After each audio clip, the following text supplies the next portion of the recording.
बीच में हैं जिनको सुनने के लिए हम बड़ी देर से इंतजार कर रहे थे। एक बार जोरदार कीर्तन ध्वनि से अभिवादन करें माननीय का।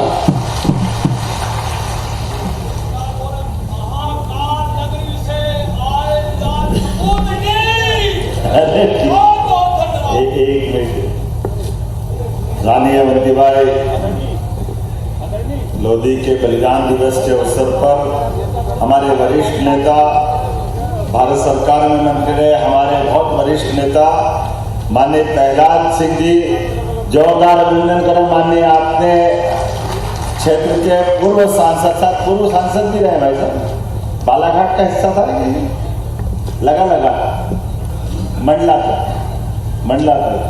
और मंच पर विराजमान संस्कृति मंत्री, कविताओं के माध्यम से जिनने अपनी बात कही, भाई धर्मेंद्र सिंह लोधी जी, इस अवसर पर एक मामा भांजा विधायक बैठे हैं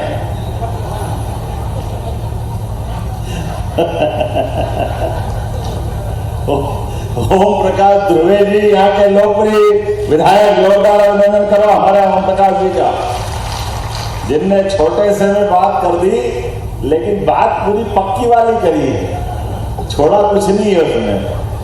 इस अवसर पर हमारे एक और नेता लगातार अपने काम के आधार पर विधानसभा में भी जगह बनाते हैं, लेकिन दलों की सीमा से उठ करके अपने दिलों में जगह बनाते हैं। माननीय ओम प्रकाश मरकाम जी, आपका भी अभिनंदन है, आपका भी स्वागत है। नरवरिया जी आप आए थे, जोरदार अभिनंदन करो नरवरिया जी का, पौप सिंह जी नरवरिया, इस पूरे आयोजन के सूत्रधार। इस अवसर पर यहाँ मंच पर विराजमान हमारे चमरू नेताम जी, हमारे रुदेश परस्ते जी, नाम भूल जाऊंगा तो झगड़ा हो जाएगा बिल्कुल, जिला पंचायत अध्यक्ष, जोरदार ताली बजाओ भैया जिला पंचायत अध्यक्ष जी के लिए। हमारे मुन्ना भैया कहाँ गए, मुन्ना भैया जोरदार अभिनंदन माननीय जालम सिंह जी का। माननीय होशियार सिंह जी अध्यक्ष लोधी समाज के, आपका भी स्वागत अभिनंदन है। कहाँ होशियार सिंह जी, मैं तो आप ही को ढूंढ रहा हूँ, बैठो बैठो आराम से, बहुत अच्छा। अरे विराजो, आप तो विराजो आराम से बैठो, मैं बैठो, मैं तो आपको बैठने के लिए नाम केवल बोला मैंने। गिरीश द्विवेदी जी, नरेंद्र सिंह राजपूत जी, अवधराज बुलैया जी, पंकज टेकाम जी, मंच पर बहुत सारे लोग हैं, एक बार जोरदार अभिनंदन सारे के सारे मंच का। हम सब एक ऐसी अमर शहीद वीरांगना रानी अवंतीबाई को हम याद कर रहे हैं, और कितना सुखद संयोग है। अवंती नाम का अर्थ ही है जिसका कभी अंत नहीं हो सकता। अवंती का मतलब ही हर काल, हर परिस्थिति, हर समय जो चिरस्थायी रूप से अमर रहे। परमात्मा ने यह हाड़ मांस का शरीर तो दिया, लेकिन इस शरीर के अंदर हमारे बीच परमात्मा ने अपनी खुद का आत्मा रूपी प्राण दे करके हमको एक मौका दिया इस चलाचल दुनिया में कि हमारे द्वारा जब भी इस संसार में ऐसे कई श्रेष्ठ महापुरुष हुए जिनके माध्यम से उनके कर्मों के आधार पर व्यक्ति की उम्र तो छोटी सी होती है, लेकिन उस उम्र में जो काम कर जाए वो उम्र छोटी पड़ जाती है और नाम बड़ा हो जाता है। जोरदार अभिनंदन करें रानी अवंतीबाई के लिए। 26 साल की उम्र, लेकिन उम्र से क्या होता है, उनका जो हौसला था वो हौसला हिमालय से बड़ा था। हमें इस बात का आनंद है। जब मैं यह बात कर रहा हूं तो ये अद्भुत संयोग है, पता नहीं कितने प्रकार की ये वीरांगनाओं की धरती है। रानी दुर्गावती, रानी अवंतीबाई, उसी काल की रानी झांसी, हमारे दोनों रघुनाथ साहब, शंकर साहब। आप एक के बाद एक लाइन देखिए, अंग्रेज जिनके कभी सूर्य अस्त नहीं होते थे, और हमारे अपने वीर महापुरुषों की जिंदगी देखो तो बहुत सीमित संसाधन, बिल्कुल सीमित व्यवस्था, लेकिन लड़ने का हौसला, कैसा अद्भुत है, एक के बाद एक जब भी मौका पड़े तो चट्टान की तरह अंग्रेजों के सामने डटकर का मुकाबला किया। हमें इस बात का गर्व है।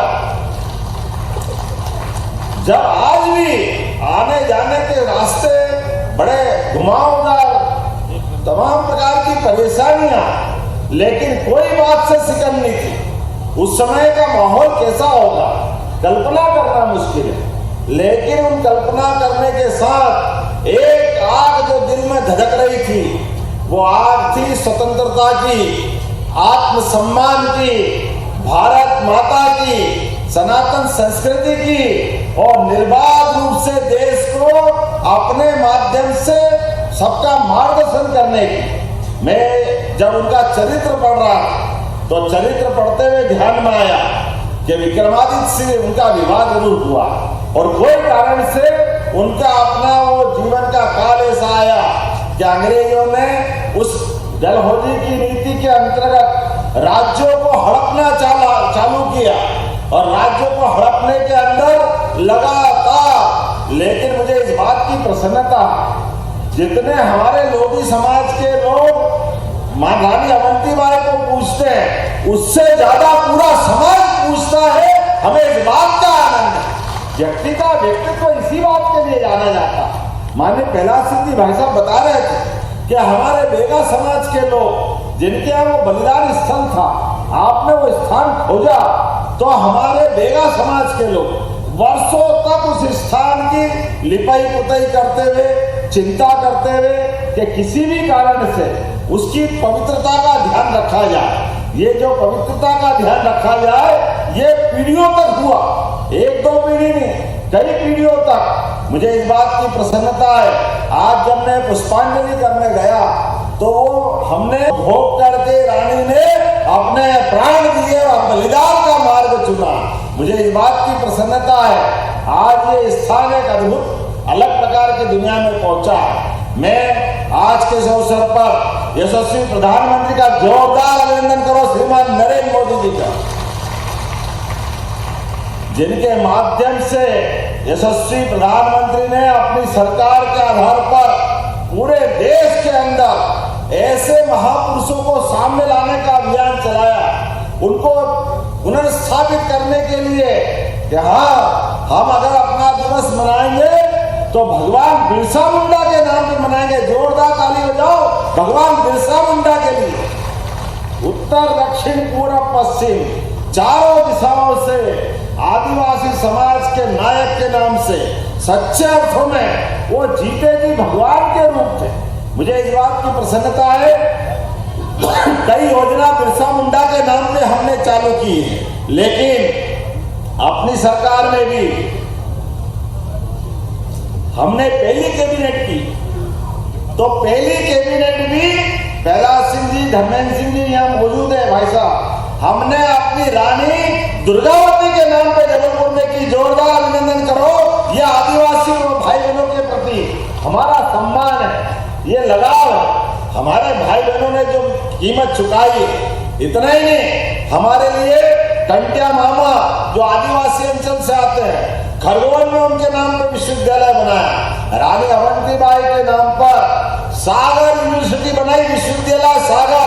जोरदार अभिनंदन करो। सागर के अंदर रानी अवंतीबाई का उनके नाम के आधार पर विश्वविद्यालय बनाया।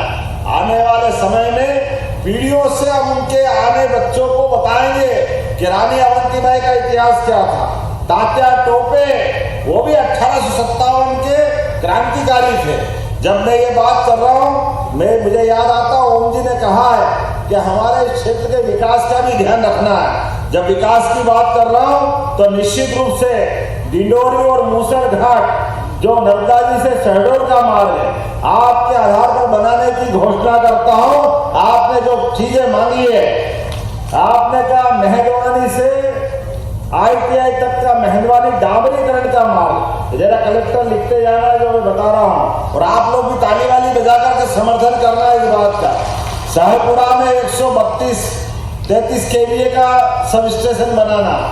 धनाधन जलाशय कौन सा नाम है? धनाधन दंडनाथन जलाशय पक्की नहरीकरण करना, राघो जलाशय पक्की नहरीकरण करना, नाग दमन जलाशय पक्की नहरीकरण करना। और एक बात आप सब ध्यान से सुनना, हमारी सरकार ने किसानों की, गरीबों की, युवाओं की, महिलाओं की, बहनों की जिंदगी बदलने के लिए कई सारे फैसले किए। आप अपने पशुपालन के व्यवसाय के आधार पर भी हमने पहले तो अपनी सभी प्रकार के श्री अन्न के लिए, मोटे अनाज के लिए 1000 रुपया कुंटल उसमें अनुदान की घोषणा की थी। हमने अपने बीच में से अभी चावल धान के लिए 4000 रुपया हेक्टेयर, जोरदार अभिनंदन करो, आपके खाते में 4000 रुपया हेक्टेयर डालने वाले। ये हमारी भावना है कि जहां धान का उत्पादन होता है, जहां मोटे अन्न का उत्पादन होता है, सरकार को अनुदान देना चाहिए। और गेहूं में भी 2600 रुपये क्विंटल हम गेहूं खरीदने वाले हैं, 2600 रुपये क्विंटल। लेकिन इससे आगे भी बताना चाहूंगा, अभी तो अपने घर में जो गाय का या गोपालन करते, पशुपालन करते, हाथ खड़े करके बताओ जिनके घर में गाय भैंस है, बड़ी संख्या में है। आप सब अपने आप के लिए धन्य हैं। हमारी सरकार ने निर्णय किया है कि जो 10 से ज्यादा गाय पालेगा उसको अनुदान दिया जाएगा। अनुदान अपनी सरकार के माध्यम से गोपालन को बढ़ावा देना, दूध उत्पादन को बढ़ावा देना, यह हमारी सरकार ने तय किया। और दूध खरीदने के लिए भी अभी तक तो दूध वाले केवल भैंस का दूध खरीदते थे, गाय के दूध में मुंह बिचका लेते थे कि गाय का दूध तो पतला होता है, उसको कैसे खरीदेंगे। कोई बात नहीं, हमने योजना बनाई है, अब गाय का दूध भी खरीदेंगे और 5 रुपया लीटर बोनस भी उस पर देने वाले हैं, 5 रुपया लीटर। ये सरकार के माध्यम से योजना बनाई। इसलिए अपनी फसल के अलावा भी हमेशा हर किसान के हाथ में अगर रोज पैसा कहीं से आता है तो उसका पैसा दूध उत्पादन से आता है। अपनी तो हजारों साल पुरानी परंपरा, हमारे यहाँ तो भारत की पहचान दूध और दही की नदियों से मानी जाती है। आदिकाल से, भगवान कृष्ण के काल से, भगवान राम के काल से हमारे अपने दूध का जो महत्व है इसको बोलने की जरूरत नहीं। लेकिन मुझे इस बात की भी प्रसन्नता है, उद्योगों के आधार पर पूरे प्रदेश के अंदर सभी दूध उद्योग लगाने के लिए हमने लगातार प्रोत्साहन दिया है। तो डिंडोरी में भी उद्योग लगाए जाएंगे, होंगे डिंडोरी में भी। आपके क्षेत्र के अंदर रोजगार मिले, हमारा प्रयास रहेगा। और उद्योग भी केवल बड़े नहीं, मझले साइड के लघु उद्योग और कुटीर उद्योग जो जैसे कर सकता है, सभी प्रकार की योजना बना करके लगातार प्रदेश की बेहतरी के लिए हमारी सरकार काम कर रही है। सरकार के माध्यम से ऐसे महापुरुषों को याद करना, इसलिए अहिल्याबाई के लिए भी जोरदार ताली बजाओ। महारानी अहिल्याबाई जिनका 300वां वर्ष हम मना रहे हैं, मुझे इस बात की प्रसन्नता है। जब अहिल्याबाई का नाम ले रहा हूँ, दुर्गावती का ले रहा हूँ, अवंतीबाई का ले रहा हूँ, तो इनके जीवन के सभी पक्षों को लेकर हम समाज में जाना चाह रहे हैं। और कुल मिलाकर के आज तो बलिदान दिवस है। आज कितना अच्छा लगा, कितनी बढ़िया बहन हमारी बेटी, जोरदार ताली बजाओ, खड़ी होकर बताओ कितनी बढ़िया बनी है बेटी, क्या धूमधाम से सच के आई है। और वो उस जमाने की तलवारें देख करके रोम रोम में रोमांच हो गया, कितना बढ़िया लग रही है हमारे गाने। अवंतीबाई को हमने नहीं देखा, लेकिन कल्पना कर सकते हैं आपके माध्यम से। तो आज पूरे कार्यक्रम के लिए अपने सभी भाई बहनों को पुनः बधाई देता हूं। और यहाँ पर इस डिंडोरी ब्लॉक के अंदर आने वाले समय में, वैसे तो बजट में हमने बहुत सारी गुंजाइश दी है, लेकिन मुझे बताया गया कि समना की तहसील की घोषणा का पालन नहीं हुआ है, तो समना में तहसील बनाई जाएगी किसी हालत में और उसका क्रियान्वयन भी होगा। मुझे बताया गया है विकास खंड समनापुर के गोरा कनाई में कन्या छात्रावास बनाना है क्या? चलो दोनों मामा भांजे ने भी क्या बनाना तो जरूर बनाया जाएगा। जोरदार ताली बजाओ, हमारी बच्चियां पढ़े आगे, इससे अच्छी क्या बात होगी। सिंचाई पेयजल के लिए नेवसा फाल से 2 किलोमीटर नीचे गाजर नदी, अरे गाजर नदी क्या क्या लाते हैं, जोरदार आनंद आ जाता है। गाजर नदी, गाजर नदी, मैं गलत तो नहीं बोल रहा हूँ, लेकिन मैं ये ओम प्रकाश जी किसके क्षेत्र में आता है? अच्छा, चंद्र नेवताम जी से कुछ आपस में गठबंधन कर लिया क्या? कोई बात नहीं, अच्छे काम के लिए मैं आपके साथ हूँ। इस पे भी डैम बनाने की घोषणा करते हैं। मैं आज के इस अवसर पर दोनों हाथ जोड़ करके रानी अवंतीबाई के उस वीर कार्यकाल को याद करता हूँ, और आप सब भी खड़े हो जाओ अपने अपने स्थान पर। मध्य प्रदेश सरकार के विकास के मामले में लगातार हमारी सरकार नारी, युवा, किसान, गरीब सभी वर्ग के कल्याण के लिए हमारे आदर्श रानी अवंतीबाई को सामने रख करके हमारी सरकार ने संकल्प किया है, हमारे बच्चों की पढ़ाई लिखाई हो, बच्चों को नौकरी काम धंधे लगे, प्रदेश आगे बढ़े, हर खेत को पानी मिले, हर गरीब की जिंदगी बेहतर हो और हर किसान का चेहरा मुस्कुराहट से भर जाए। इस अभियान में हम सब लगेंगे। आप सबको भी लगातार इन काम में ध्यान देना है। बोलो, सब तैयार है? इधर से हमारे सब तैयार है? तो दोनों हाथ की मुट्ठी बांध करके बोलो, रानी अवंतीबाई लोधी की, रानी दुर्गावती की, झांसी की रानी लक्ष्मीबाई की, भारत माता की, भारत माता की, भारत माता की। रानी अवंतीबाई लोधी अमर रहे, रानी अवंतीबाई लोधी अमर रहे। बहुत बहुत धन्यवाद। भारत माता की जय। डिंडौरी पहुंचे हैं मुख्यमंत्री डॉक्टर मोहन यादव रानी अवंतीबाई के जयंती कार्यक्रम में, उनके बलिदान दिवस पर जो एक कार्यक्रम हो रहा है उसमें पहुंचे हुए हैं। वीरांगना अवंतीबाई बलिदान दिवस समारोह के मंच पर वे संबोधित कर रहे थे। बजरंग राइस प्रोडक्ट्स MSME प्रोत्साहन योजना के अंतर्गत जिला व्यापार एवं उद्योग केंद्र की ओर से तो वीरांगना रानी अवंतीबाई बलिदान दिवस के मंच पर मुख्यमंत्री जी ने बलिदान को याद किया। महोदय के कर कमलों से प्रदान किया जा रहा है। आज के दौर में आमंत्रित है आदिवासियों के लिए समर्पित सरकार की कुछ घोषणाओं का जिक्र भी इस मंच पर हुआ। हितग्राहियों को लाभ का वितरण भी किया गया। समूह बैंक लिंकेज